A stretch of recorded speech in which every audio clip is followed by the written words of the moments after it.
Are you human? Last time I checked, yeah, it was one of the requirements to get my driver's license. Okay.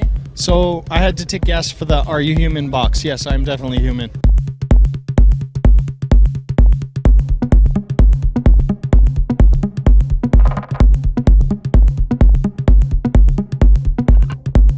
Great, everybody had a good time, and I had a good time, and and I helped others have a good time too, so it was a really good time. How would you score this gig?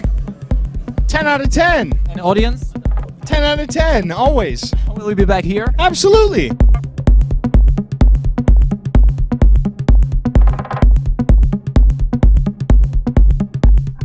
When did I become famous?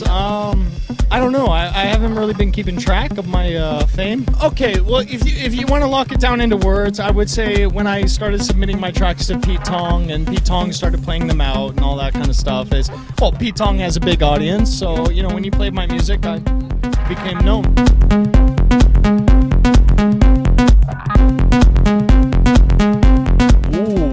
You don't want to go there with me because I could be talking about that for hours. I use, a lot of different hardware, a lot of different software. I really like testing out new software that hasn't come out yet, kind of thing. So, any hint of that? Okay, I'll tell you what. This is exclusive.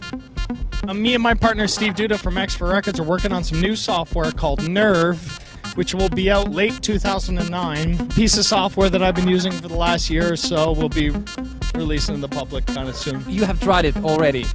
I've been using it in my sets for the last 6 months now.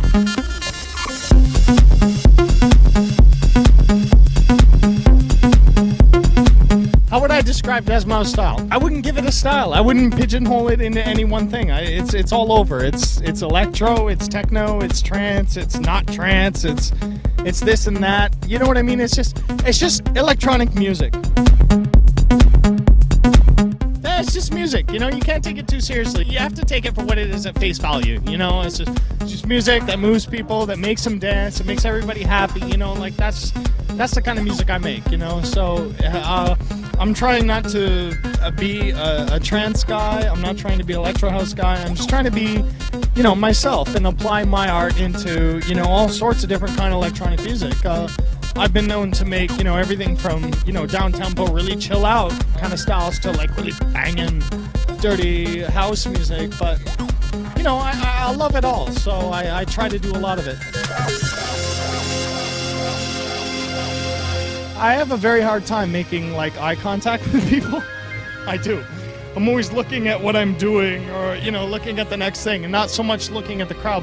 When I look out at the crowd sometimes, everyone's like, oh, and then you should do it more often. I should, but that's just me, not everybody.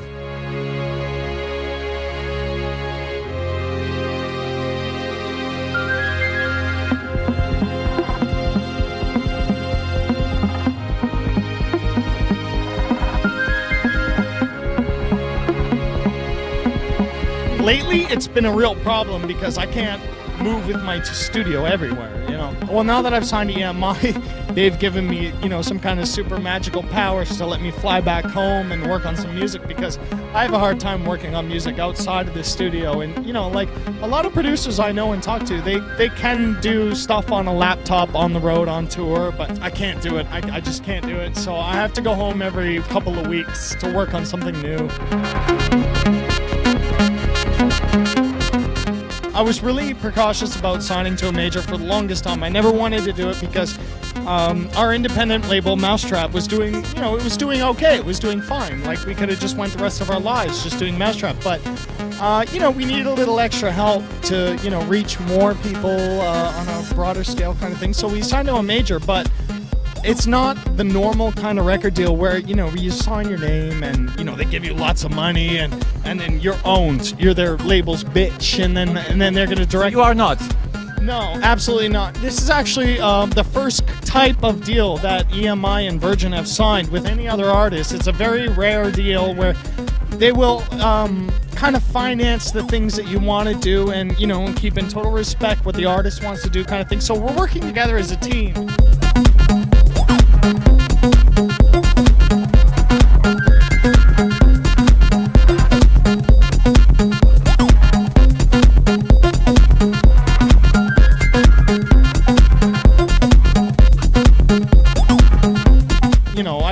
video of me in a mouse head in a Jeep with all these like bikini girls flying around. You know, I wanted something really cool, so they proposed the idea of having a really like cool underground Manchester rave scene idea, and I thought that was perfect.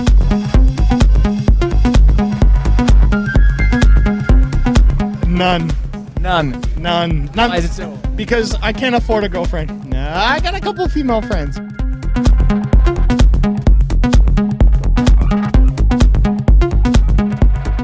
No. My mother used to force me and push me to find a job. A normal job. Oh my God, let me tell you about the music thing, okay? When I was like about 18 to 20, I lived at home in Niagara Falls with my mother. When are you gonna get a job? When are you gonna get a normal job? When are you gonna go for? When are you get a normal job?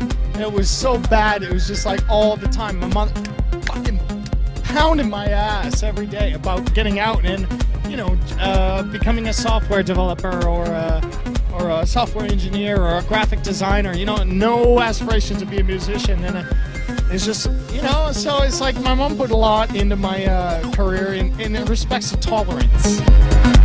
No, now she's okay with me being a musician.